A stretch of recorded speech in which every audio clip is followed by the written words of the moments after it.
Assalamualaikum warahmatullahi wabarakatuh. Waalaikumsalam. Yang terhormat pada Direktur Dr. Nancy, yang terhormat pada undangan kami Dr. Linda, motivator dari anak-anak istimewa, dan ayah bunda dari anak istimewa. Alhamdulillah pada pagi ini tahu gitu kan terjadi para jasa CKT ada. Kita semua bahagia ya.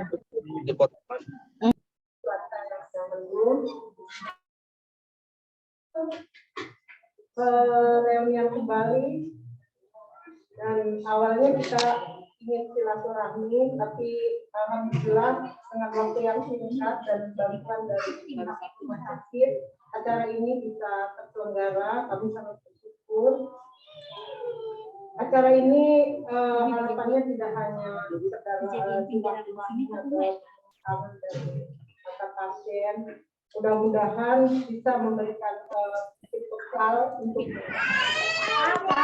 adanya nanti narasumber dari Dokter Ana, Dokter Linda, Dokter Gigi, dan Dokter Ibu Intan sebagai terapi bicara untuk nanti ke depan menjadi bekal dari orang tua membimbing putra putrinya. Karena saya yakin walaupun putra putri istimewa kita ini mengalami kekurangan fisik, tapi insya Allah mudah-mudahan mereka adalah generasi juga yang siap bersaing dengan teman-teman seusianya, nanti menjadi generasi terus juga yang tidak kalah bersaing. Harapan dari kami seperti itu. Sekali lagi kami mengucapkan pada semua pihak yang telah membantu pelaksanaan ini bisa berjalan, pada Direktur, pada Dokter Linda yang kemudian pada para narasumber, Dokter Esti, Ibu Intan, yang telah berkenan hadir, dan juga kepada orang tua yang mungkin jauh-jauh dari rumahnya, ada yang dari Maluku. Alhamdulillah bisa datang tepat waktu. Demikian dari saya. Terima kasih. Assalamualaikum warahmatullahi wabarakatuh.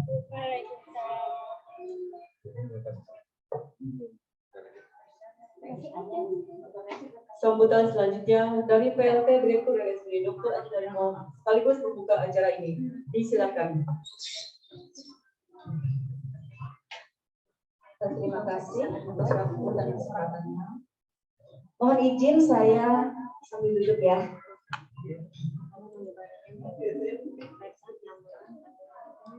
Bapak Ibu sekalian, puji Tuhan saat ini kita bisa berkumpul di sini ya. Selamat datang semuanya. Selamat berbahagia semuanya di hari ini. Pertama-tama mari kita panjatkan puji syukur karena hari ini kita telah diberikan kesehatan dan kesempatan untuk dapat mengikuti kegiatan hari ini. Yang saya hormati jajaran manajemen RSUD Dr. Aji Darmo, kemudian juga yang saya hormati Dr. Gigi Linda SPBM yang telah jauh-jauh datang dari Jakarta. Oh ya maaf yang telah jauh-jauh menyempatkan diri datang dari Jakarta ya Dok ya, dan selalu mensupport kami setiap kali kami melakukan kegiatan untuk operasi ibu sungging. Juga yang saya hormati para narasumber dan juga dokter bedah selama ini, untuk Dokter Deliana SPBM, Dokter Palupi SPBM, kemudian juga Dokter Esti SPA, juga Ibu Intan tadi yang akan memberikan nanti terapi bicara. Yang saya hormati sekalian hadirin yang saat ini sudah hadir ya Bapak Ibu sekalian bersama anak-anak tercinta ini ya.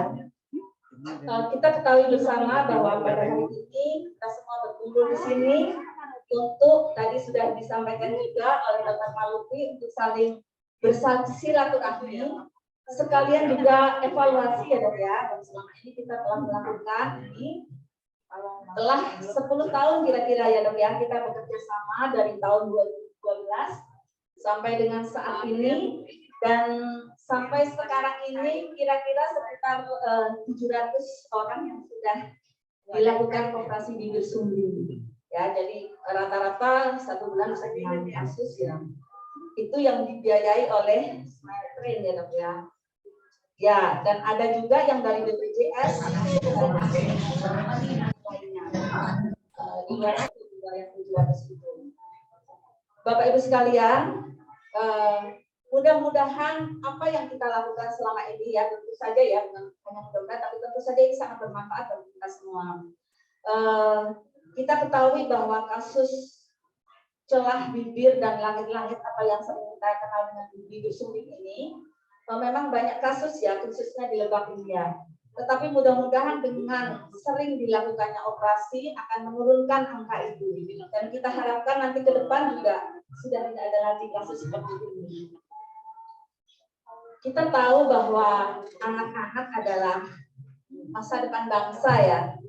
Jadi anak-anak kita yang sangat kita kasih ini ya, dengan telah dilakukan intervensi terhadap tadi secara fisik ya, tentunya sangat membantu, bukan hanya dalam tata cara nanti dalam pernafasan, kemudian juga cara makan, minum, berbicara ya Dok ya.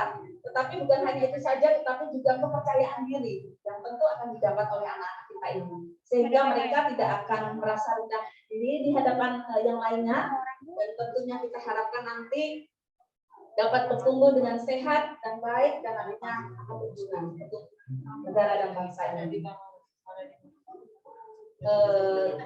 Pada kesempatan ini saya juga tidak lupa mengucapkan terima kasih yang sebesar-besarnya ya atas selama ini yang telah kita bina bersama ya, pada Dr. Linda, Dr. Deliana, Dr. Palupi, semua tim IBS ya atau OK yang telah bersama-sama melakukan bukan hanya dalam waktu baksos saja, tapi juga perorangan ya. Jadi ini juga merupakan gaung kita supaya ini pun nanti bisa dikenal dan dilihat oleh masyarakat luas ya. Karena kita di sini dengan wilayah yang luas, dan saya rasa maaf Dok, ini juga Zoom juga, jadi mungkin ada beberapa dokter puskesmas yang kemarin juga kita undang juga di dalam Zoom, dan juga hadir. Jadi siapapun ketika itu menemukan entah tetangga kita, entah saudara kita, kenalan kita yang memiliki anak yang bibir sumbing, dapat dibawa ke rumah sakit Medana ya. Masalah biaya tentu tidak menjadi masalah lagi sekarang. Ada banyak penjamin ya. Selain BPJS juga selama ini Yayasan Smile Train juga terus mendukung, dan Basda juga ya. Terima kasih juga Basda yang juga ikut mendukung kegiatan ini. Dan tak lupa juga terima kasih untuk acara ini, kegiatan ini dapat berjalan dengan adanya panitia kecil yang telah menyiapkannya Dok ya. Baik Bapak Ibu sekalian, saya rasa tidak banyak lebar lagi. Demikian sambutan yang dapat saya sampaikan. Sekali lagi terima kasih untuk semuanya. Harapan kita bahwa acara ini dapat berjalan lancar. Apa yang nanti disampaikan dapat menjadi bekal buat kita semua, dan silaturahmi kita selalu terjaga. Semoga kita sehat semuanya. Amin. Terima kasih. Sekaligus membuka Bu. Sekaligus membuka acara.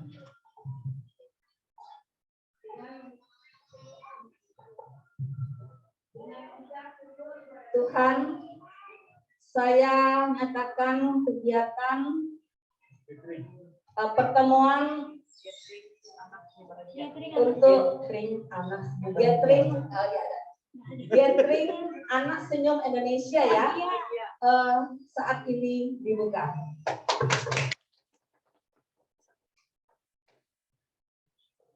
Terima kasih kepada Bu PLT Direktur RSUD Indarni yang membuka acara kegiatan ini. Saya break kegiatan ini selama 2 menit. Silakan kepada manajemen dan kepada Bu PLT jika ada kegiatan lain untuk dipersilakan. Hadirin yang berbahagia, telah hadir di tengah-tengah kita narasumber yang pertama adalah Dr. Esti Istiqomah, spesialis anak, Dr. Gigi Linda Karniawati, STO, dan yang ketiga Desiana Putri Nurma Intan, MBTW, selaku spesialis. Untuk narasumber pertama yaitu Dr. Esti Istiqomah, SPA, kami persilakan.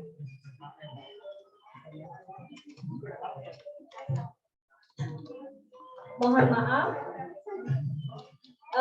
sebelum kita menginjak ke acara yang akan disampaikan oleh Dr. Esti, mohon waktunya sebentar, karena Dr. Linda akan menyampaikan perjalanan selama 10 tahun ini seperti apa. Mangga, silakan.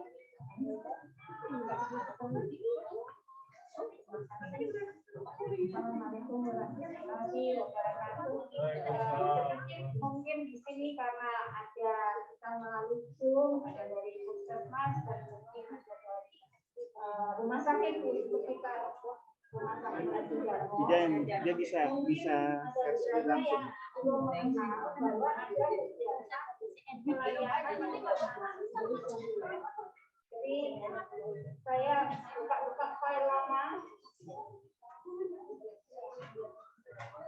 Jadi ternyata pertama kali saya bekerja sama dengan Dr. Delia 10 tahun yang lalu.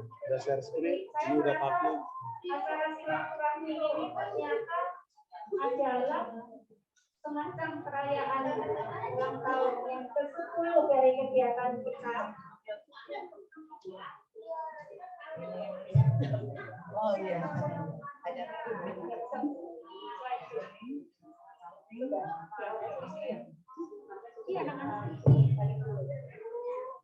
Jadi saya menyebutnya adalah 10 tahun saya berjuang dengan Dr. Deliana, awalnya menebarkan senyum bahagia di rumah sakit Sudarmo.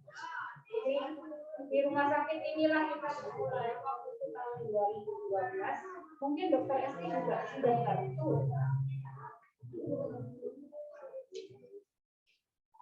2018. Itu kita mulai 2012 berjalan dengan apa adanya. Slide berikutnya. Jadi awal itu saya punya pasien adalah seorang putri dan cucu dari seorang pejabat tenaga bidan. Jadi ibunya bidan, neneknya juga bidan. Waktu saya tanya, bagaimana ibunya ya masih syok. Saya tanya apakah pernah membantu kehadiran dari itu pernah, tapi begitu kena ke anaknya sendiri dua-dua syok. Ya, kaget pasti. Nah, dari situ saya berniat untuk terus artinya mendukung masyarakat dan dalam perjalanannya saya melihat cukup banyak.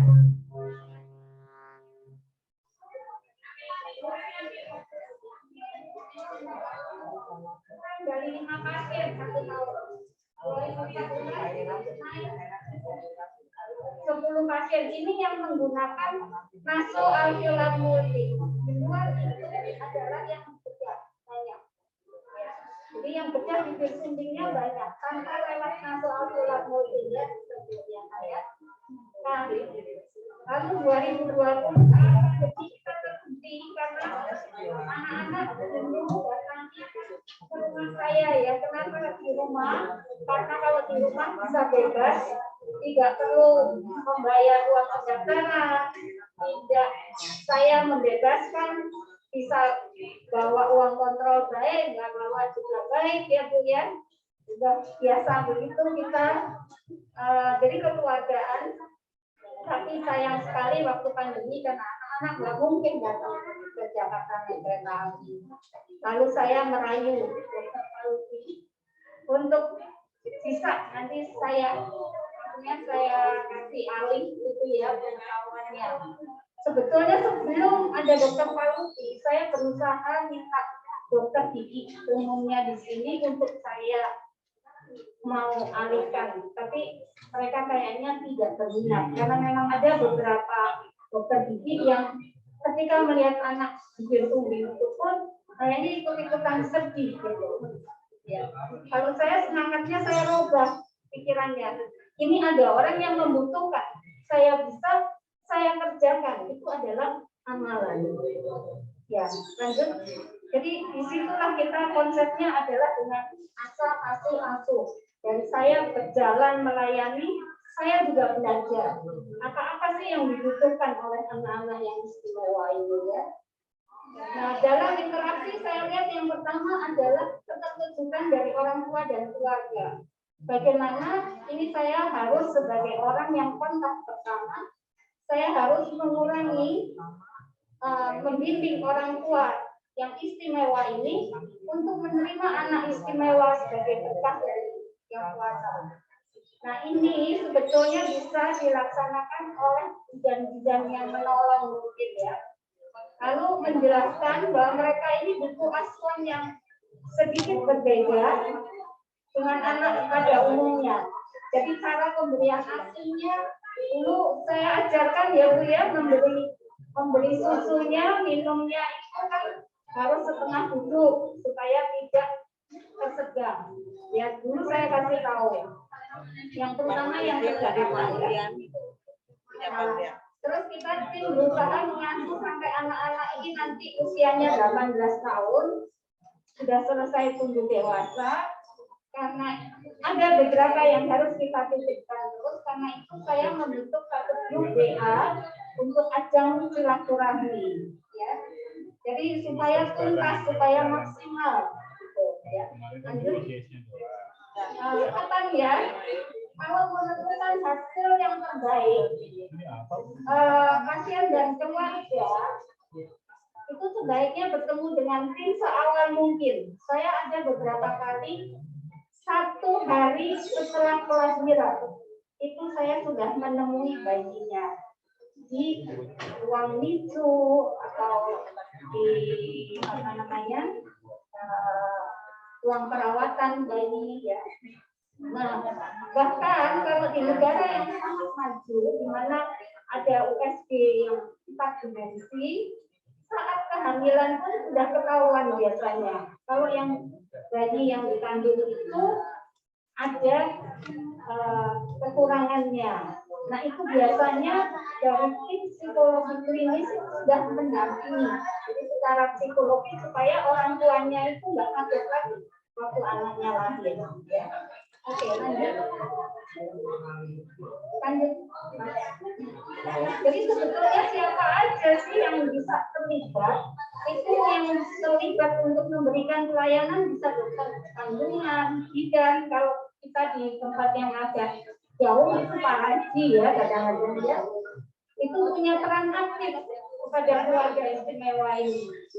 Nah, di mana bisa diketemukan, bisa di puskesmas, bagaimana seorang bidan itu nggak bisa memberi info yang tepat, karena saya pernah mengalami dan miris sekali waktu itu yang datang ke saya tanya, loh kok banyak ya di Lebak itu kondisinya seperti ini ya Bu. Hari anak saya lahir itu ada bayi kembar yang lahir bersama-sama, tapi saya tanya, loh kok nggak diajak Pak ke sini, karena dari yang kembar itu 1 meninggal. Persisnya meninggal saya kurang tahu. Tapi waktu Bapak itu bilang pada saat dia dibantu oleh bidannya itu, bidannya memesannya jangan diberi makan, jangan diberi ASI. Nah ini yang agak kurang tepat. Terus kata orang tuanya, ya saya nekat masa anak kok nggak dikasih.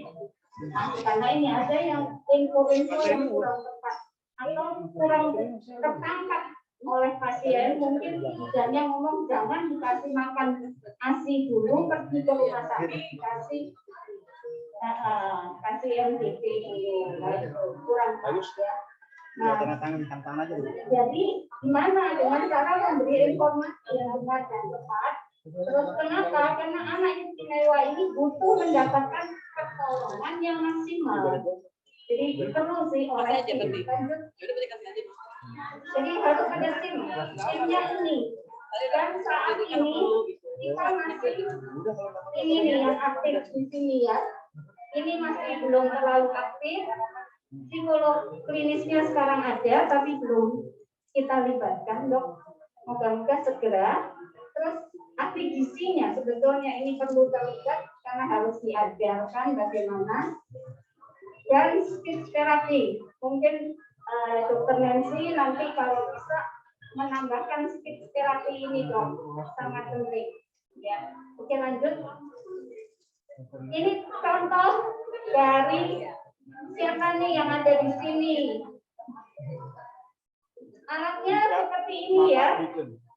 Alatnya masih ingat kan yang sudah lewat lalu ya. Yang seperti bola itu masuk ke hidung seperti ini. Tujuannya untuk memberi kesempatan tulang hidungnya itu tumbuh.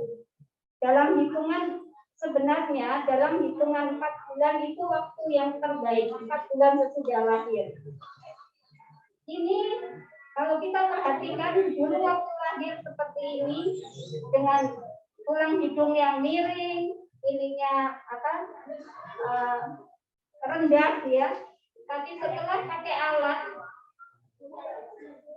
tanpa alat sebelum operasi lubang hidungnya sudah simetri sama, ini menyempit dari lebar seperti itu dan hasilnya cantik sekali ya.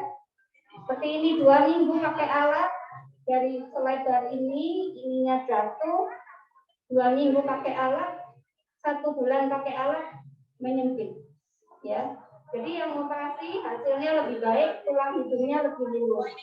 Oke, lanjut. Nah, ini rafasia. Mana rafasia? Oh, lagi gambar. Ini rafasia juga hasilnya cakep sekali. Ya, ini perjalanan rafasia dulu, ibunya rajin dari lubang yang sebesar ini terus menjadi celahnya sempit sekali. Saya salut kepada ibu-ibu dan ayah-ayah yang sangat-sangat mendampingi anaknya dengan pengorbanan yang baik sekali. Lanjut, Mas. Ya, itu tadi yang ini satu juga pasien di sini, dokter. Waktu itu lahir prematur, berat badannya 1,7 masih ditahan oleh rumah sakit untuk dinaikkan sampai kurang lebih kalau nggak salah 1,5 bulan tidak ada perubahan. Terus fungsi-fungsi organ yang lain dianggap sudah baik, pasien bisa pulang bertemu dengan saya buatkan alat yang seperti tadi itu 6 itu. Ternyata setelah memakai 6 berat badannya naik. Jadi fungsi dari alat itu selain membentuk lengkungan dari hidungnya, dia membantu untuk anak-anak makan lebih mudah. Ya. Ini kalau belahnya 2, maka sampai naik nempel ke hidung. Sempat ada kakek dari pasien yang sempat tanya sama saya, dokter ini nanti bisa ya dok dioperasi dibuang. Jadi nah ini kurang paham kan? Nggak salah mereka ya. Enggak. Setelah dirawat menjadi jadi bagus. Terus orang tuanya bilang oh bisa ya ternyata sudah dioperasi dan hasilnya bagus. Ini Ajwa Bu, masih ingat mungkin dulu Ajwa bersama-sama siapa ya? Ya sama Kadina ya. Oke. Jadi seringkali kan gini, selain naik ke hidung berputar pula tulangnya, ya. Lanjut lagi.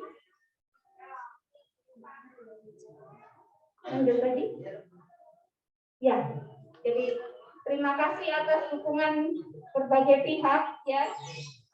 Juga semangat dari ayah ibu sehingga usaha kita untuk memberikan masa depan buat anak-anak ini semoga berhasil ya.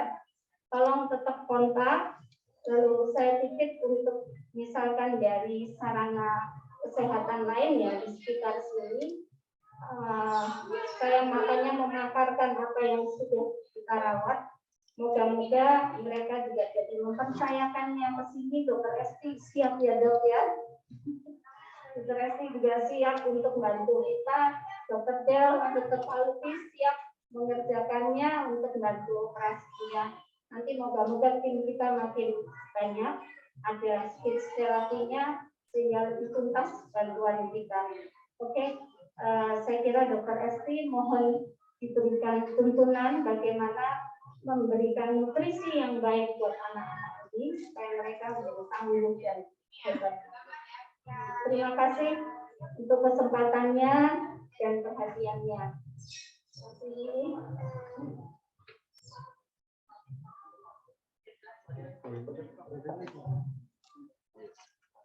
Terima kasih.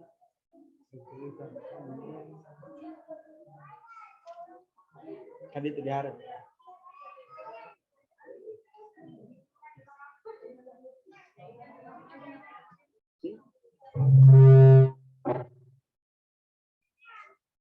Terima kasih Dokter Linda yang sudah memberikan perjalanan panjang ya tentang dengan tetes mindframe. Untuk itu mungkin adik-adiknya yang akan melukis atau menggambar atau mewarnai, silakan menempati aula yang sebelah kanan. Dan untuk ibu-ibunya atau bapak-bapaknya atau orang tuanya silakan untuk di aula. Sebentar lagi kita akan mendengarkan Dr. Esti Istiqomah, saya anak akan membawakan materi. Kami persilakan dong. Assalamualaikum warahmatullahi wabarakatuh. Izin berdiri di sebelah sini dulu. Mungkin ibu-ibu udah pada kenal saya? Pasti kenal, karena kalau operasi melewati saya dulu ya Bu ya. Nah, suka ada yang marah nggak kalau saya di ACC? Kesel. Dok, gimana sih nggak ACC? Ya kan? Apalagi ada permasalahannya kurang gizi, ya nggak? Berat badannya kurang, atau ada yang paling sering batuk pilek, terus ada beberapa yang kena TBC. Ada kan? Ada. Nah, yang lucu adalah kalau kena TBC, nggak mau dibilang TBC, bilangnya flek. Kalau dibilang TBC, tersinggung. Enggak dong, anak saya nggak kena TBC, flek. Saya sampai berusaha, ibu, bapak, flek itu TBC. Cuma kalau orang dibilang TBC tersinggung karena itu penyakit yang serem padahal sama saja. Kalau kasaran makin neke-nekehead, iya nggak Bu? Sebenarnya kemarin saya ngasih materi ke Dokter Palupi mengenai 1000 kehidupan. Di situ isinya ASI eksklusif. Tapi pada tadi saat saya datang ke sini ternyata anak-anak udah besar. Kayaknya materinya saya ganti. Ya, jadi kebutuhan nutrisinya akan berbeda antara anak bayi sama anak-anak.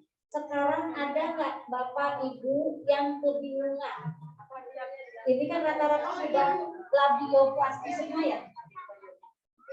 Kayaknya nggak ada yang masih belum ada. Semuanya udah labioplasti. Ada nggak yang kesusahan? Saya kita sharing aja sekarang. Kesusahan gimana sih anak saya?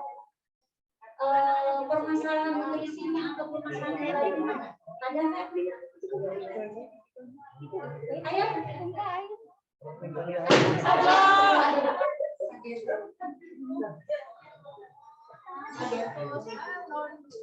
Latahnya bagus ya. Depan orang banyak latahnya bagus, kelihatan agamis gitu kan. Ada masalah nggak? Kita sharing dulu aja. Ayo. Ada nggak? Sebelum teori-teori itu rada berat hitung-hitungnya. Ada nggak permasalahan selama ini? Oh iya, iya. Ada nggak Ibu? Ayo. Ayo. Kenapa? Oh, kebelah apanya? Jadi enggak. Oh, oke. Nggak ada Kak ibu-ibu di sini. Berat badannya sulit naik, udah dikasih apapun. Ada. Hah? Sok. Oh sulit turun, mereka bagian mama ya. Mama beda. Niatnya bakso aja udah mau naik 1 baru niat. Ya kan? Nah kalau anak-anak gimana? Ibu kesusahannya apa? Ayo. Susah makan. Terus udah kasih apa aja?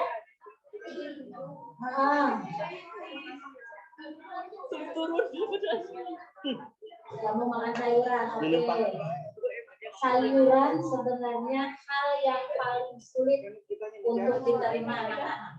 Tapi anak-anak akan lebih sering makan yang ciki. Tuh ada ciki. Coba, ciki banyak ya. Ini kalau dilihat dari judulnya nutrisi paket serat. Tapi di sini nanti saya akan mengambil bahan-bahan yang bisa ibu bapak ukur buat digunakan di rumah. Paket serat itu artinya bapak ibu nutrisi yang diberikan melalui infus. Yang saya cari adalah di sini. Kita skip ininya ya, disebut. Kita cari yang pentingnya. Ini kita butuh di sini. Kita lihat adalah kebutuhan kalori ibu-ibu. Ini nanti ibu yang dilihat adalah usianya. Ibu suka ke klinik gizi nggak? Diarahin? Belum pernah. Oke. Nah, ibu bapak ada teori tertentu untuk mengoptimalkan namanya gizi anak yang harus kita butuhkan di sini. Kebutuhan kalori anak akan semakin rendah tergantung usianya. Kita lihat kalau kurang dari 1 tahun kalorinya tinggi banget. Kalori adalah nilai kandungan istilahnya untuk pembakaran di dalam tubuh yang dibutuhkan agar anak bisa optimal pertumbuhan dan perkembangannya. Kalau kalori agak susah ngitungnya, kita lihat ke bawahnya.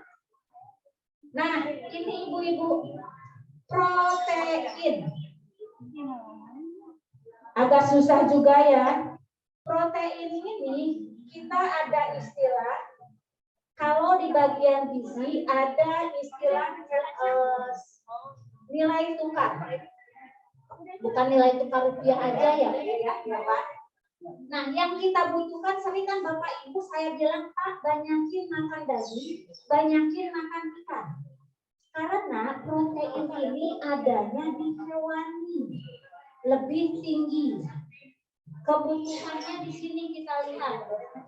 Anak akan semakin rendah kebutuhannya kalori proteinnya yang dibutuhkan. Tapi dikali kilogram berat badan, semisal nih ibu anak ini berapa beratnya? 11 kilo usia? 20 bulan. Masuknya berarti di sini yang kelihatan 1 sampai 3 tahun. 11 kilo. Dia kebutuhannya 1,1 gram. Berarti dia butuhnya sekitar 1 kali 11. Berarti sekitar 100 gram. Istilahnya nasaon daging. Kebutuhan tiap harinya. Bisa kan? Saon daging detik Bu, kecil. Ya kan? Nah, ini cara ngitungnya di sini. Oh, butuhnya daging saon sehari nate. Bisa daging ayam, bisa daging sapi, bisa ikan. Nah, ini buat mengejar optimalnya. Itu bisa ngitung sendiri. Kepala linter kan ibu-ibu bapak-bapak hitungannya.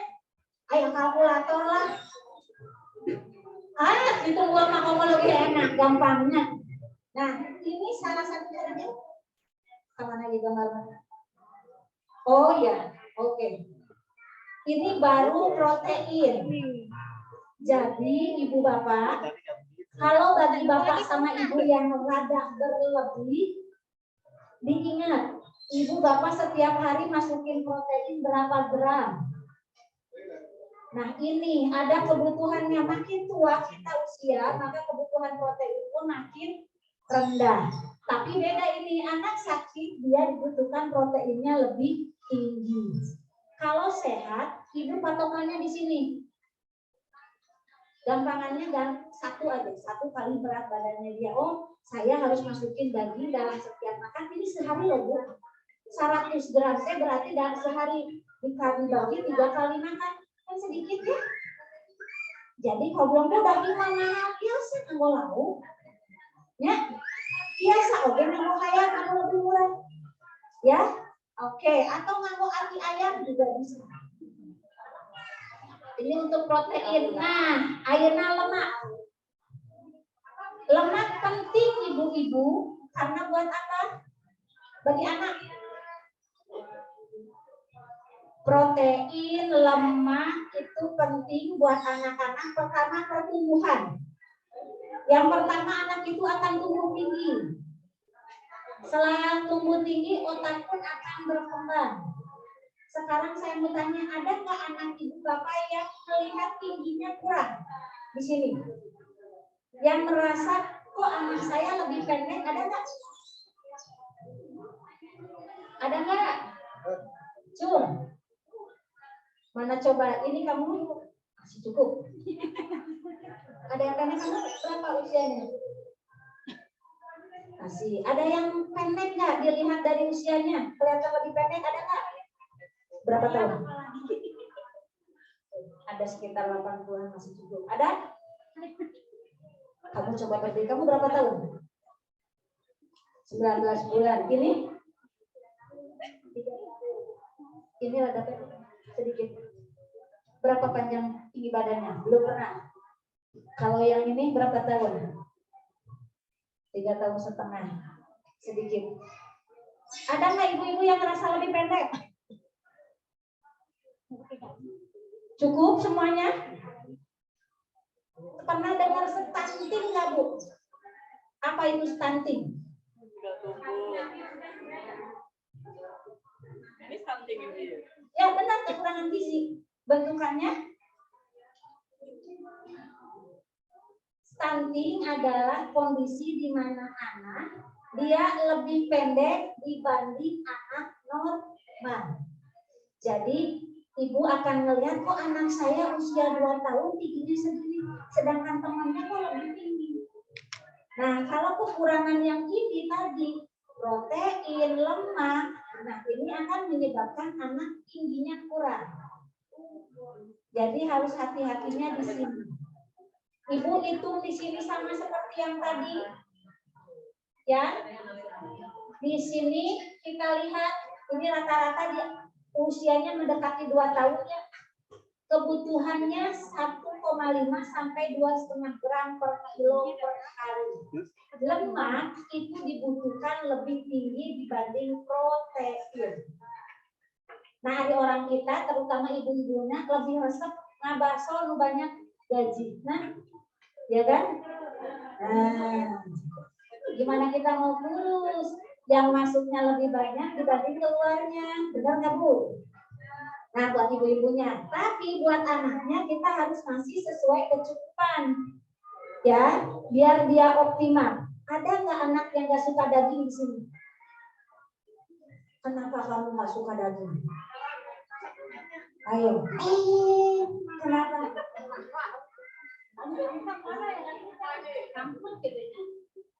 Nyangkut. Oke, ada permasalahan buat gigi. Mohon maaf yang celah bibir ya. Mungkin giginya belum bisa, terutama yang sampai genapoknya kena. Jadi ada permasalahan pada istilahnya struktur gigi ya Dok ya. Buat posisi mengunyah. Nah, dagingnya ini kita bisa akalin Bapak Ibu blender. Ya kan? Yang penting masuk. Kunaon anak orang lebih senang ciki. Nah, muntah ciki agar. Ya kan? Lebih senang itu ya Kak? Cuma yang anaknya sering banyak jajan. Nah, ke saya, anak saya susah makan dok, tapi jajan terus. Coba ibu perhatiin kalau ibu jajan, ibu pengen makan nggak? Enggak, karena anak udah merasa kenyang lebih dahulu. Ibu kalau pengen makannya optimal, biasain anak ada rasa lapar. Caranya minimal 2 jam sebelum waktu makan, anak jangan dikasih jajanan. Apapun. Apalagi kalau bersifat manis. Contoh agar. Susu pun nggak boleh. Jadi sebelum waktunya makan, mau makan pagi, mau makan siang, makan malam, 2 jam sebelum waktunya makan, nggak boleh ada cemilan apapun. Jadi biarkan anak mengenali rasa lapar. Kalau udah lapar, baru kita kasih makanan, ibu akan lihat anak ada istilahnya reward lah. Oh ini makanan. Coba dari situ. Sekarang kita lanjutkan. Nah ini ibu, paling penting kebutuhan cairan minumnya bu. Di sini kita lihat kebutuhan cairan ini untuk fungsi ginjal yang terganggu, yang tidak terganggu. Anak-anak kita rata-rata semuanya bagus ya, sehat ya, nggak ada masalah. Ibu cukupi cairannya. Cairan ini dihitung juga dari susu yang ibu kasih. Caranya sama ngitungnya, lihat dulu usianya. Ya, habis itu lihat ke sini. Kebutuhan cairan perhariannya. Contoh yang tadi nih, usia 2 tahun, 20 bulan ya. Masuk di 1 sampai 3 tahun. Nah, ibu ngitungnya di sini.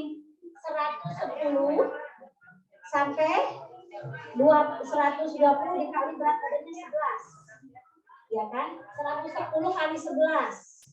Hitung. Sekitar 1.000, 1 liter sehari ya. 1,1, 150 sampai 1,2 liter sehari. Jadi anak ibu butuh minum atau cairan bisa berupa air putih atau susu sekitar 1 liter sehari. Ya, tapi usahakan air putih harus masuk. Ingat ibu-ibu jangan dikasih minuman warna-warni. Sering saya edukasi ya. Contohnya merek-merek tertentu. Karena ini ada Zoom, saya nggak bisa nyebutin merek ya. Di sini backlist saya baca. Pokoknya minuman warna-warni kemasan nggak boleh. Ya, hanya air putih atau susu. Ya, yang ini yang kita kasih segini, yang tadi untuk usia. Ibu silakan ikut. Kemanakah anak usia ibu? Berarti kebutuhan cairannya begini. Tadi proteinnya, lemaknya, terus ini cairannya. Bisa ibu sampai sini? Pala liternya. Mau keluar tidur ingat kan itu? Oh dicatat, pintar ada bawa buku catatan, keren. Nyatet khusus untuk kebutuhan cairan itu buat anaknya sendiri tapi dia ngitungnya nggak buat yang lain ya. Lihat di sini ini kebutuhan yang optimal. Ada semisal dok anak saya kan bibir sumbing, mohon maaf ya, salah bibir. Sama nggak kebutuhannya dengan anak normal? Sama. Kebutuhan nutrisi itu tidak memandang anak itu ada kelainan kongenital atau tidak. Jadi sama saja. Sampai sini ada pertanyaan nggak Bu? Pak? Apa Bu?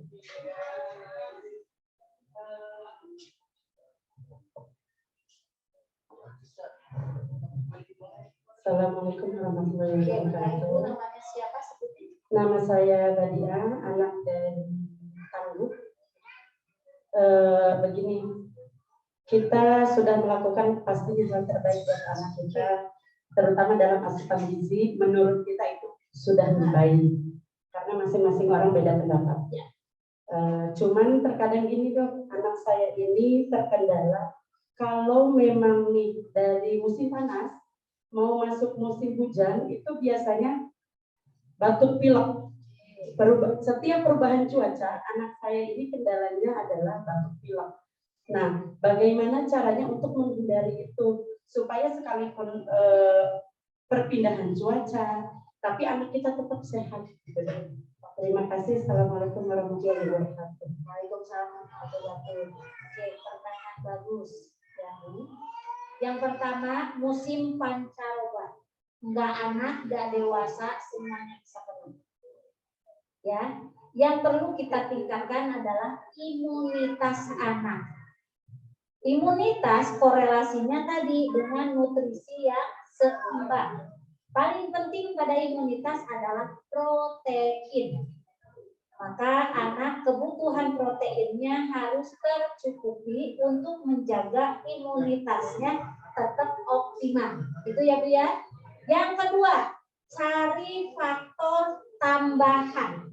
Kenapa anak pada saat perubahan cuaca ini gampang batuk pilek, gampang sakit? Ada enggak anggota keluarga kita yang riwayat alergi? Karena ini akan mempengaruhi.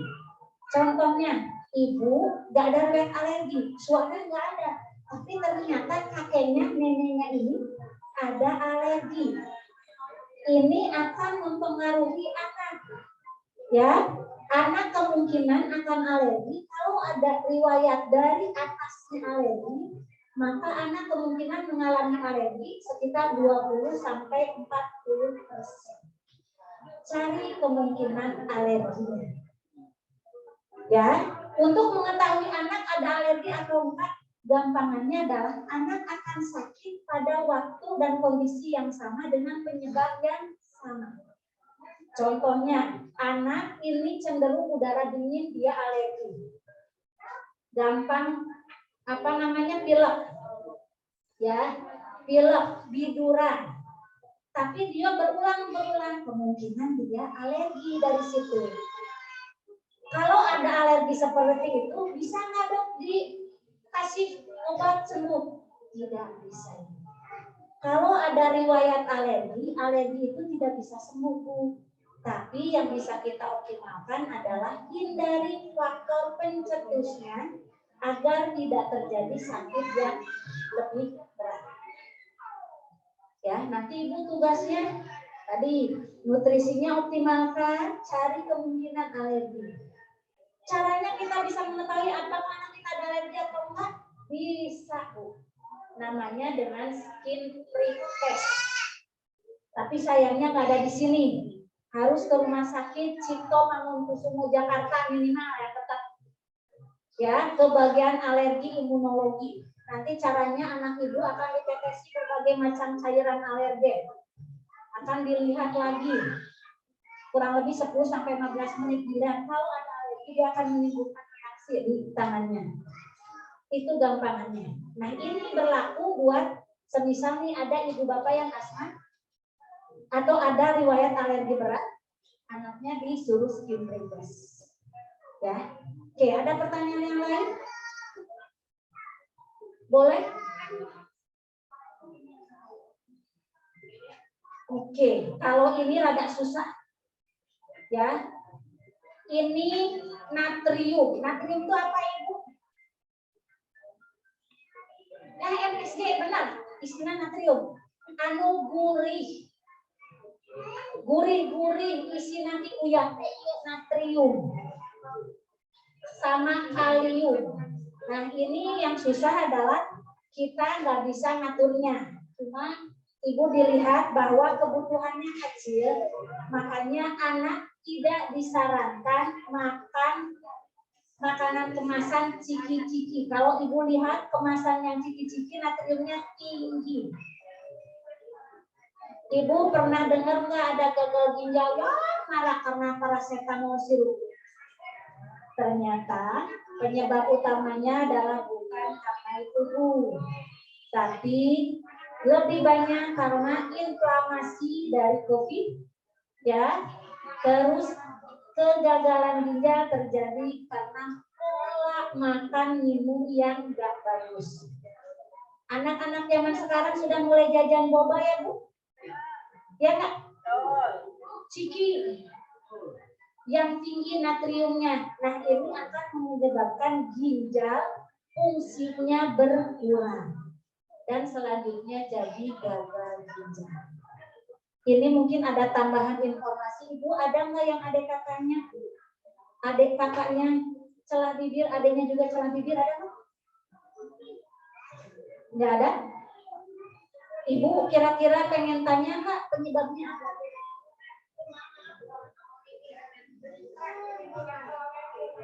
Ada nggak pertanyaan? Ada nggak yang memang di atasnya digesutin?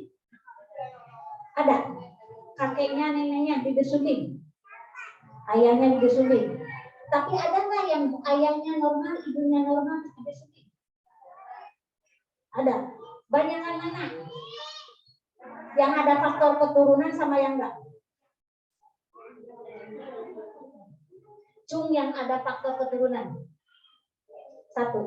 Ini siapa yang ayahnya? Yang lainnya? Penyebabnya apa? Ini saya wanti buat bapaknya ya. Bapaknya mana ya buat itu?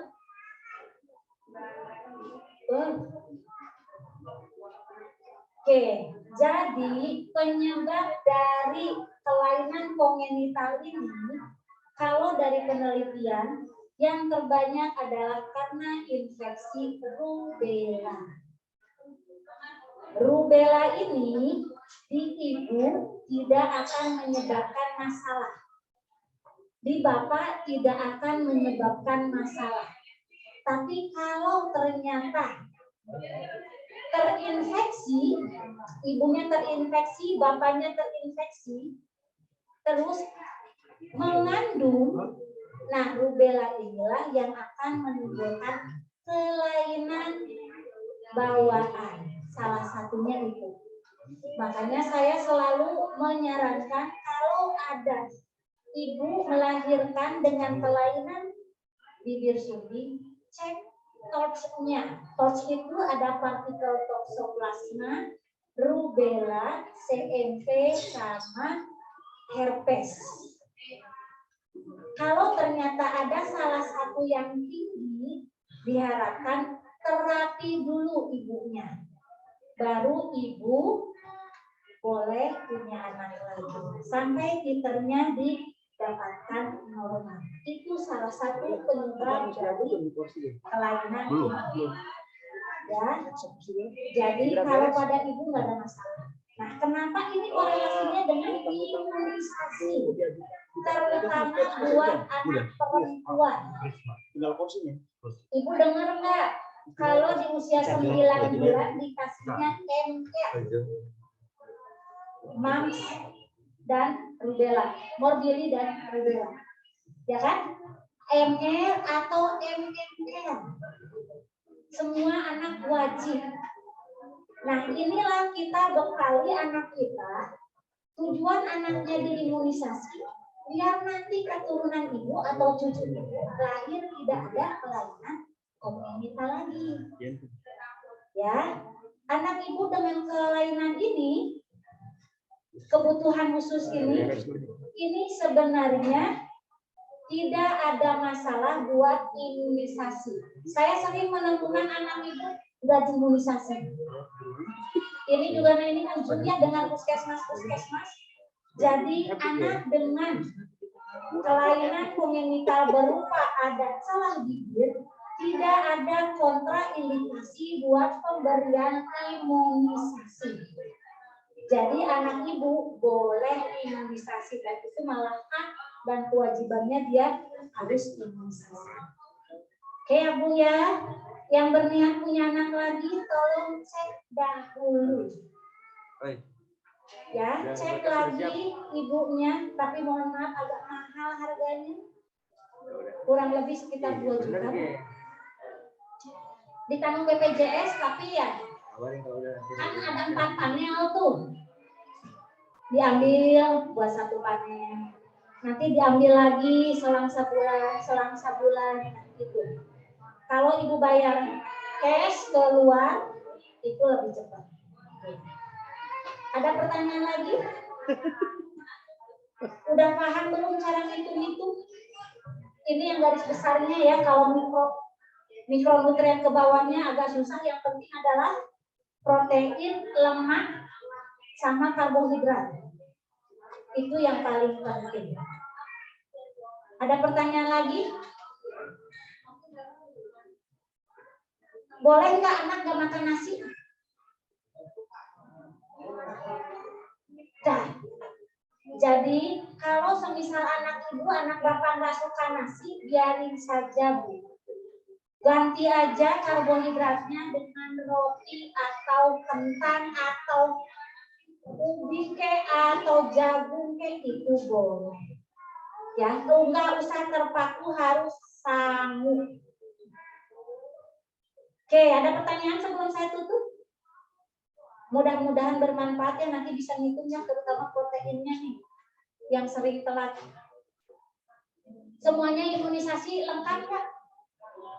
Lengkap? Oke, sip. Nanti kalau ada yang sama-sama seperti ini, diingatkan bahwa untuk imunisasi tidak ada halangan. Terus buat ibu-ibu, bapak-bapak yang mohon maaf, untuk toleransi operasinya pernah saya tolak dulu. Ya, itu sengaja saya lakukan biar kondisi anak ibu bapak operasinya optimal, hasilnya juga bagus. Ya, jadi jangan dokter estimasi, bus tiba bulan tuh di ACC wae, bukan gitu ya Bu ya, ya Pak ya. Oke, buat anak-anak kalau ada terdiagnosa TBC pada anak dengan kelainan celah bibir atau celah langit-langit dan mau operasi, terapi TBC minimal 2 bulan untuk bisa melakukan operasi. Tapi terapi TBC tetap dilanjutkan sampai 6 bulan. Takutnya nanti ada pertanyaan, lama amat saya harus menunggu 6 bulan. Enggak. Minimal terapi 2 bulan, setelah itu boleh merencanakan operasi. Ya, ada kan kemarin ya kalau nggak salah yang baru bulan ketiga udah operasi, saya lupa ini orang pasti deh. Oh gini. Oh siap. Lupa saya kemarin ada satu orang. Jadi nggak ada masalah ya Bu ya. TBC pun pada anak boleh kok lakukan operasi. Oke, sebelum saya tutup ada pertanyaan? Ayo ibu-ibu, bapak-bapak. Ada nggak? Tidak ada? Oke, terima kasih atas perhatiannya. Mudah-mudahan ilmu yang sedikit ini bisa bermanfaat, terutama untuk meningkatkan nutrisi pada anak-anak ibu semua. Terima kasih juga Dokter Paluki, Dokter Deana, dan teman-teman ya. Terima kasih.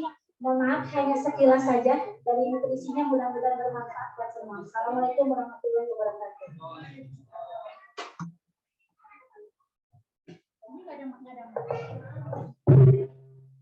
Berikan applause kepada narasumber kita, Dr. Esti Istiqomah. Ada pertanyaan Bapak Ibu semuanya? Sudah cukup? Ya. Selanjutnya pemberian sertifikat kepada Dr. Esti oleh UPLT Tektur. Ya, untuk Dr. Esti silakan maju ke depan Dok, karena ada sertifikat dari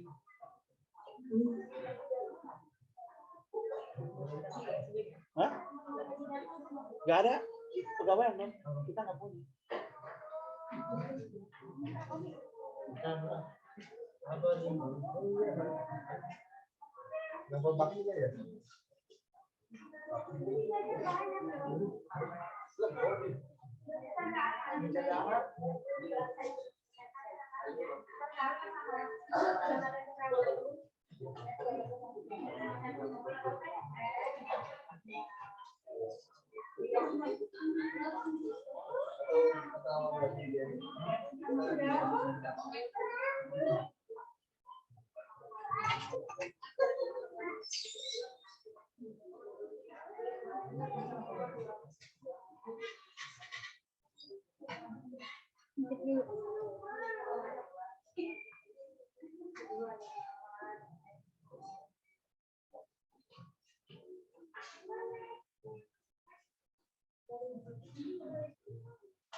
ya.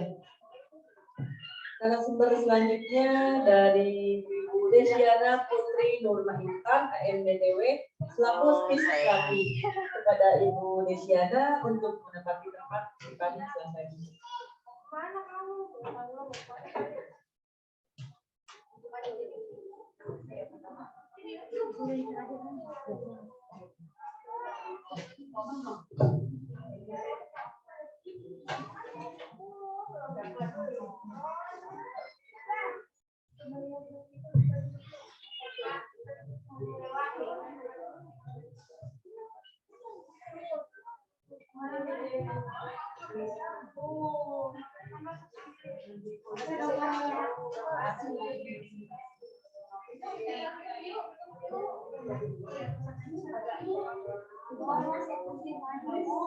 Ada matikan nggak sih? Kita bukan enggak di kepegawaian aja itu Mas.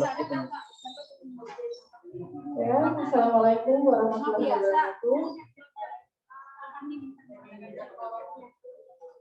Selamat pagi menjelang siang ayah-ayah dan ibu semua. Selamat pagi.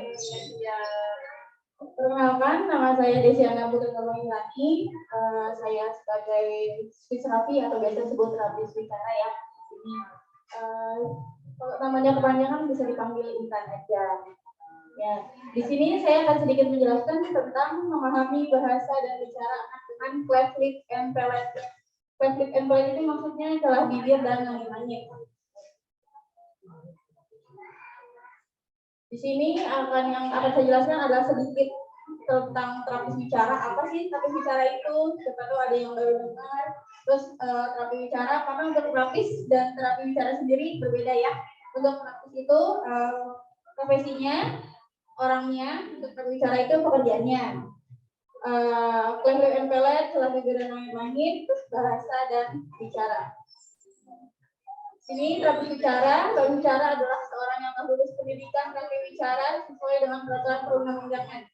Terapi bicara merupakan tenaga profesional yang terlibat dalam praktek profesional dalam bidang komunikasi dan menelan. Komunikasi dan menelan merupakan istilah luas yang mencakup banyak aspek fungsi. Nah, di sini kalau misalkan nanti nih ibu-ibu atau ayah-ayah ada yang dengar di sana ada loh terapi, itu harus benar-benar dibuktiin kalau terapis bicaranya itu lulus pendidikan terapi bicara ya, karena akhir-akhir ini banyak oknum yang ternyata cuma pelatihan aja, jadi bukan benar-benar lulusan dari terapi bicara gitu ya. Nah, terapi bicara sendiri merupakan bentuk pelayanan kesehatan profesional berdasarkan ilmu pengetahuan teknologi dalam bidang bahasa, bicara, suara, irama kelancaran atau komunikasi dan menuan yang ditujukan kepada individu, keluarga, dan atau kelompok untuk meningkatkan upaya kesehatan yang diakibatkan oleh adanya gangguan atau kelainan anatomi, fisiologi, psikologis, dan sosiologi.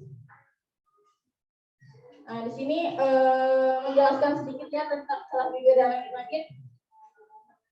Celah bibir atau biasa kita cleft lip atau biasa kita sebut celah bibir merupakan kondisi kongenital yang ditandai adanya celah atau deformitas pada bibir atas yang memiliki variasi dari ringan sampai dengan berat.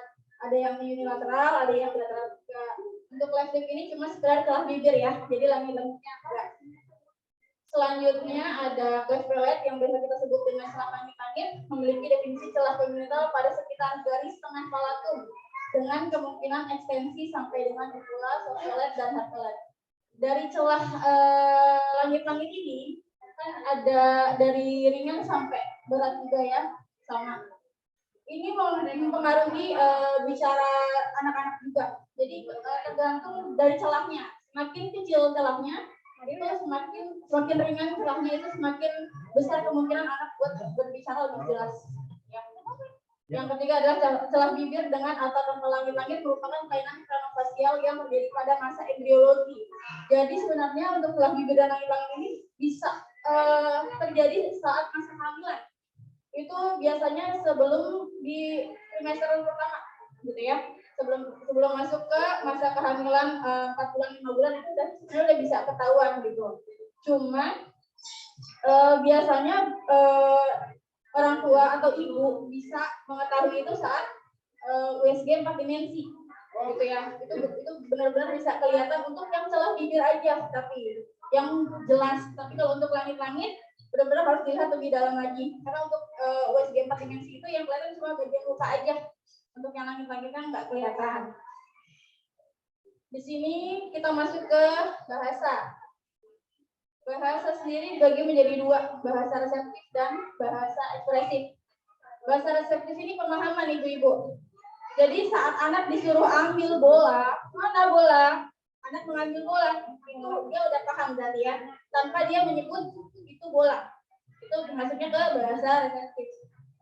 Dan untuk bahasa ekspresif itu pengucapan atau pelafalannya, bola. Atau biasanya anak-anak yang baru belajar bicara bilangnya masih wa atau boa, itu masuk ke bahasa ekspresif tanpa memperhatikan artikulasinya ya. Kejelasan itu masuknya ke artikulasi gitu. Nah, di sini kita masuk di perkembangan jumlah kosakata ekspresif anak. Karena pada umumnya anak dengan salah bibir dan langit-langit itu bahasanya sebenarnya harusnya tidak terganggu pada umumnya ya. Tapi beberapa kasus ada anak yang ternyata bahasanya ini terlambat gitu. Jadi belum sesuai dengan anak seusianya.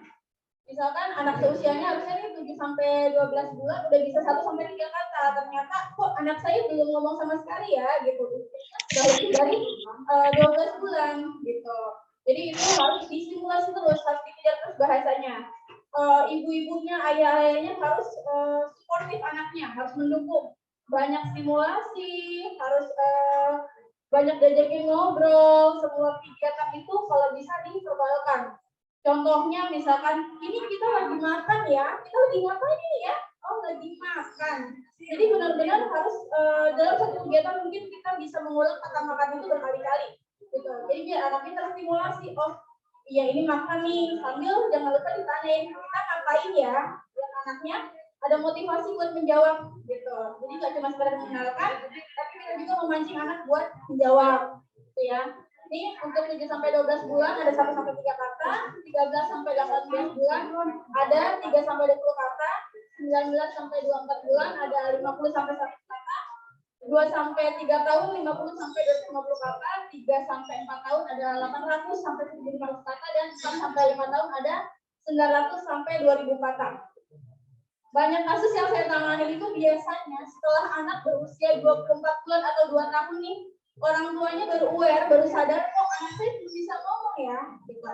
Padahal anak usianya udah bisa banyak nih ngomongnya. Gitu. Nah itu harusnya tuh anaknya udah bisa 50 sampai 100 kata, itu yang verbal, ya, yang diucapkan. Soalnya ada yang bilang, anak saya paham kok kalau disuruh-suruh. Anak saya ngerti kok kalau disuruh ambil bola, kalau disuruh tunjuk mata, dia paham gitu. Tapi yang di sini targetnya bukan pemahamannya, tapi kata-kata yang bisa diucapkan. 50 sampai 100 kata. Nah, sekarang kita masuk ke tahap bicara. Sebelumnya untuk bahasa ada yang mau ditanyakan nggak? Untuk bahasa reseptif atau ekspresifnya ada yang mau tanyakan dulu? Enggak ya, udah cukup paham ya? Ya, kita masuk ke tahap bicara. Jadi untuk bicara ini mungkin kita sebagai orang yang bisa dikatakan alhamdulillah sehat, normal, baik-baik saja itu bicara itu mudah ya ibu-ibu ya. Padahal sebenarnya bicara itu aspeknya banyak. Ada respirasi atau pernafasan, tonasi, artikulasi, resonansi, dan melodi.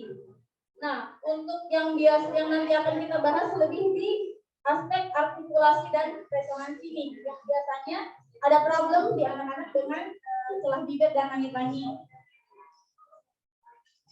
Ini untuk artikulasi anak pada umumnya nih, harusnya anak tuh sudah bisa mengucapkan artikulasi P itu maksimal tuh 3 tahun udah bisa bilang P, N juga 3 tahun, H juga 3 tahun. Yang paling lama phonological processing-nya itu R, terus S ya yang agak lama tuh. Makanya kebanyakan nih anak saya kok belum bisa bilang R ya, padahal udah 4 tahun loh. Padahal untuk huruf artikulasi R sendiri ini itu bisa masih phonological processing sampai usia 8 tahun. Kayak gitu. Jadi kalau misalkan 4 tahun belum bisa ngomong R, nggak apa-apa, itu masih normal atau masih wajar, gitu ya. Tapi tetap harus distimulasi terus gitu. Jangan malah kitanya jadi ikut-ikutan gitu. Biasanya anaknya bilang R ulal, betul nggak bisa bilang R ya. orang tua yang jadi ikutan. Ulul mana ya? Kebanyakannya kayak gitu ya. Nah, itu nggak boleh. Kalau bisa kita tetap harus pakai bahasa yang sebenarnya. Jangan mengikuti bahasa anak walaupun terkesan lucu, gitu ya. Kadang mama mau cucu, gitu ya, bukan susu. Akhirnya mamanya ikutan, Dede mau cucu nggak? Gitu. Nah, anaknya jadinya nanti taunya itu namanya beneran cucu, bukan susu, gitu. Jadi kita harus tetap benar untuk mengajari anak dengan bahasa yang benar, susu, walaupun anak belum bisa mengucapkannya, kayak gitu.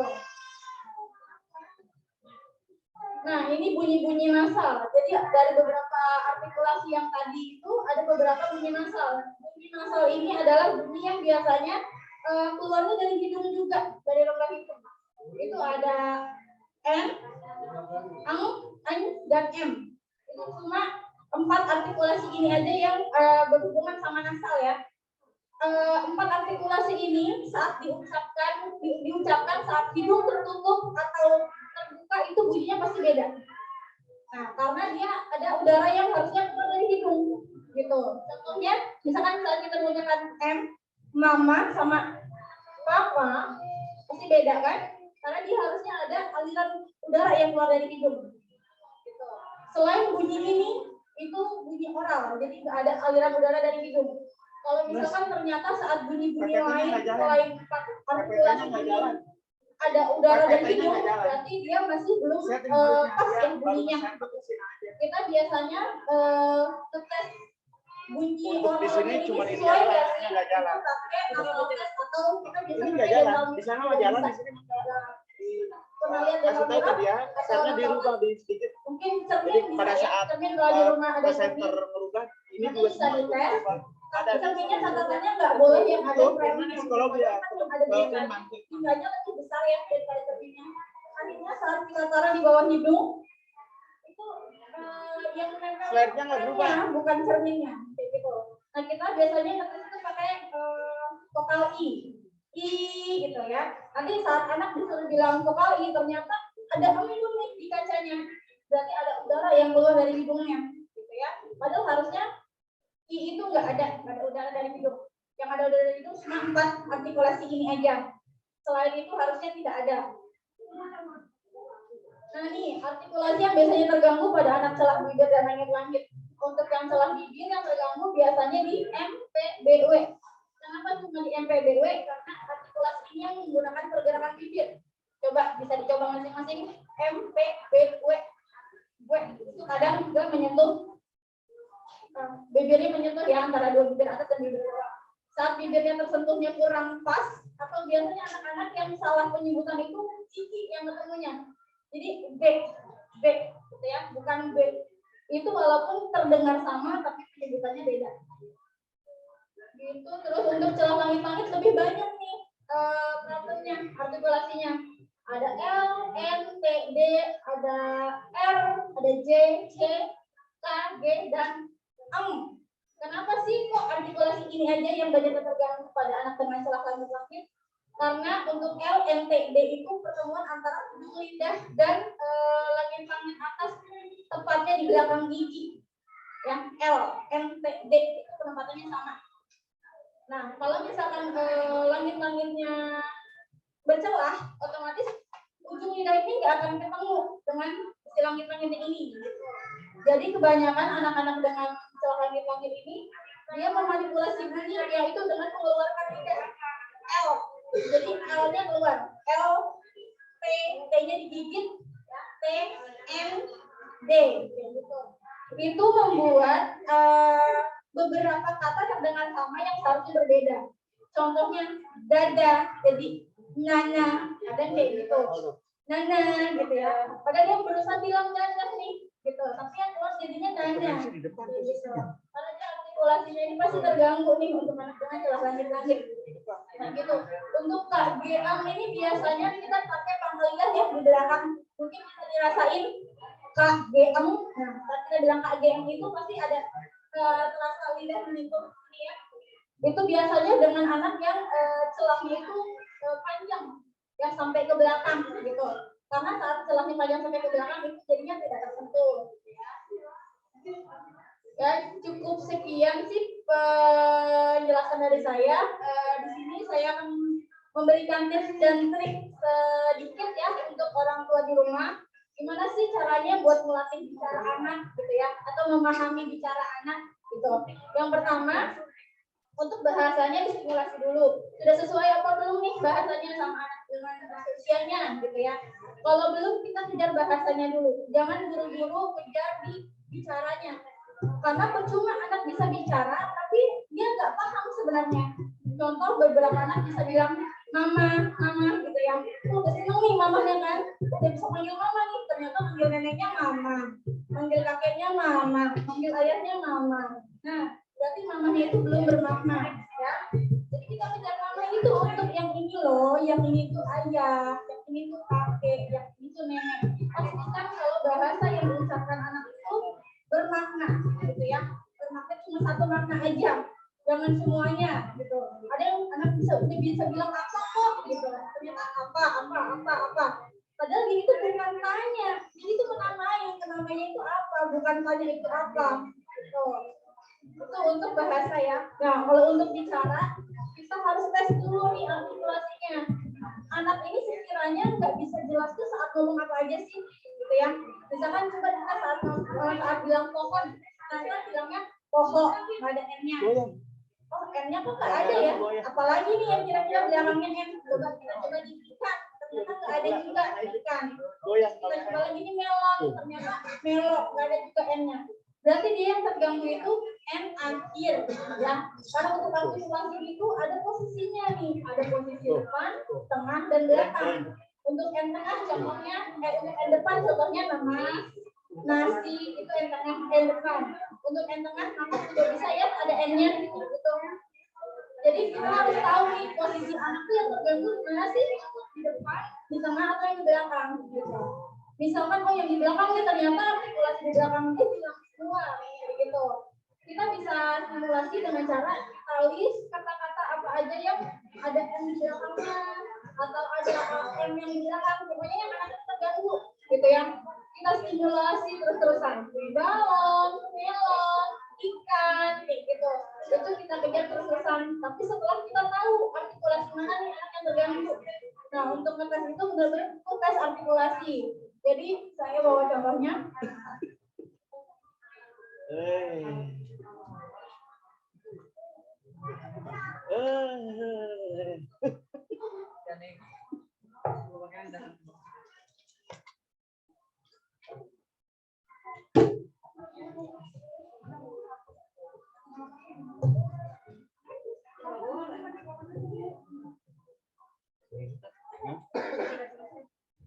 Pastel. Mesinnya kayak gitu. Kayak gitu ya. Om jajal.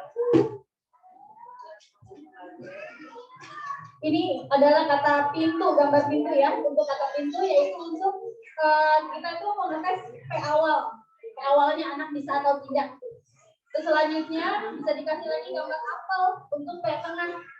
Apel itu P tengah ya. Ada satu lagi. Stop itu untuk P akhir. Kayak gitu. Jadi benar-benar harus dicari banget nih. Kira-kira yang terganggu artikulasi apa sih, terus posisinya di mana gitu ya, biar kita tahu nih apa yang seharusnya kita simulasi gitu. Terus juga itu harus terus-terusan, nggak cukup sekali dua kali kan, apalagi anak ini sekarang usianya udah misalkan udah 2 tahun ya, dia bisa ngomong dari usia 1 tahun, berarti dia udah 1 tahun lamanya ngomong dengan artikulasi yang sekarang dia bisa. Jadi kita nggak bisa mengubah itu dengan waktu 1 bulan atau 2 bulan. Kok udah ngikutin sarannya tapi kok belum bisa ya, gitu ya. Itu jangan cepat nyerah gitu. Karena untuk simulasi itu harus terus-terusan. Jadi cukup sekali 2 kali gitu. Untuk bicara dan bahasa mungkin cukup sekian dari saya. Ada yang mau ditanyakan? Ada yang mau ditanyakan dulu? Ada yang kurang jelas? Kurang kan? Kita jelas semuanya? Di sini ada yang pernah terapi nggak ya sebelumnya? Belum. Kenapa? Karena nggak ada caranya atau jauh atau nggak tahu ada terapi bicara? Nggak tahu. Oke. Jadi kalau ini dari mana aja? Biasanya rumahnya dari mana aja? Biasa. Saya di Kirana, Mas. Iya, betul. Rumah saya di Kirana. Saya dari Tangerang juga. Rumah saya di Kirana. Saat ini saya bekerja di YPAC Jakarta. Sebelumnya saya bekerja di Rumah Sakit Hermina. Mungkin Mama pernah dengar ya. Saya 5 tahun di Hermina itu. Setelah itu saya sekarang buka praktek mandiri. Jadi kalau misalkan Mama butuh, Mama bisa ke Kirana aja ya. Nanti saya kasih kontaknya kalau Mama butuh ya. Gitu. Jadi kalau bisa untuk ibu dan ayah-ayah yang ada di daerah, kita tahu nih dalam bicaranya ada nggak sih daerah ini kayak gitu. Karena untuk mengejar keterlambatan anak itu nggak mudah, gitu ya. Kadang ada yang bilang, oh masih kecil inilah nggak apa-apa kayak gitu. Tapi kalau sudah terlanjur menjadi suatu kebiasaan pengucapan, itu akan sulit mengubahnya, gitu.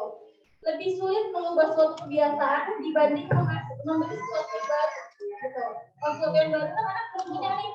Kita kasih lebih mudah menangkap dibanding kebiasaan anak yang kita ubah kayak gitu. Jadi sebelum ini menjadi kebiasaan yang terlanjur sudah lama gitu ya, ayo kita bareng-bareng membenarkan bicaranya kayak gitu ya. Cukup sekian dari saya. Wassalamualaikum warahmatullahi wabarakatuh.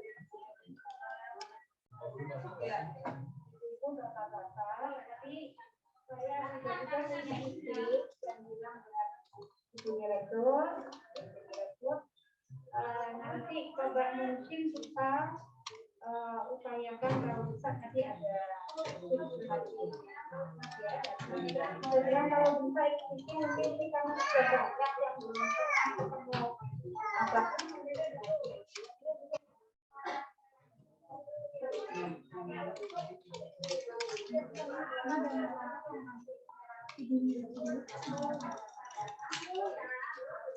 Kita udah bisa operasi kan? Udah kan? Nah, aku umumin aja di grup Zoom-nya.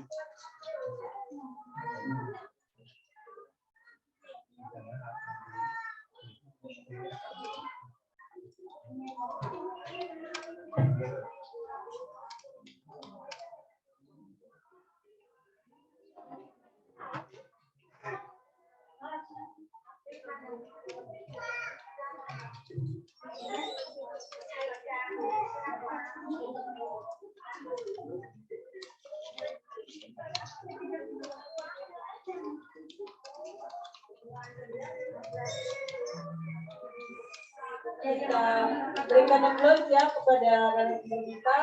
Tepuk tangan Bapak Ibu semuanya. Ya, selanjutnya penyerahan sertifikat kepada Dr. Lina dan Ibu Intan. Silakan untuk maju ke depan, Bu PLT Direktur untuk menyerahkan sertifikat tersebut.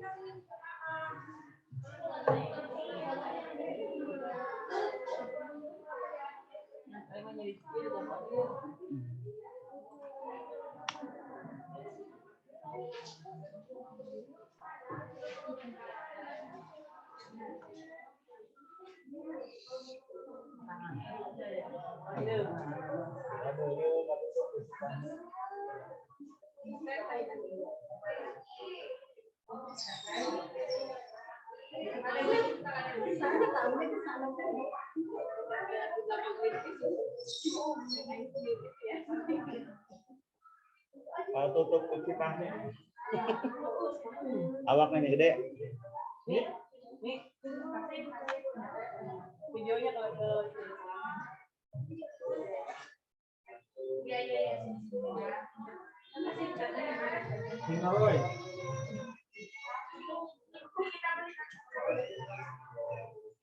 Jangan kami ambil,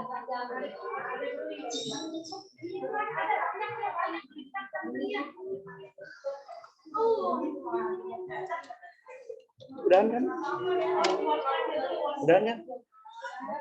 Baik Bapak Ibu dimanapun Anda berada, terima kasih atas kebersamaan dalam kegiatan gathering Senyum Anak Bahagia di RSUD Dr. Darmo. Akhirnya kami dari panitia sekali lagi mohon maaf. Terima kasih atas perhatiannya. Bila Bapak Ibu menemui kendala ataupun menemukan kasus pada pasien atau di fasilitas kesehatan Bapak Ibu dapat merujuk ke RSUD Kebutuhan. Assalamualaikum warahmatullahi wabarakatuh. Saya selaku Kami akhiri kegiatan ini. Assalamualaikum warahmatullahi wabarakatuh. Assalamualaikum warahmatullahi wabarakatuh. Sukses untuk kita semua.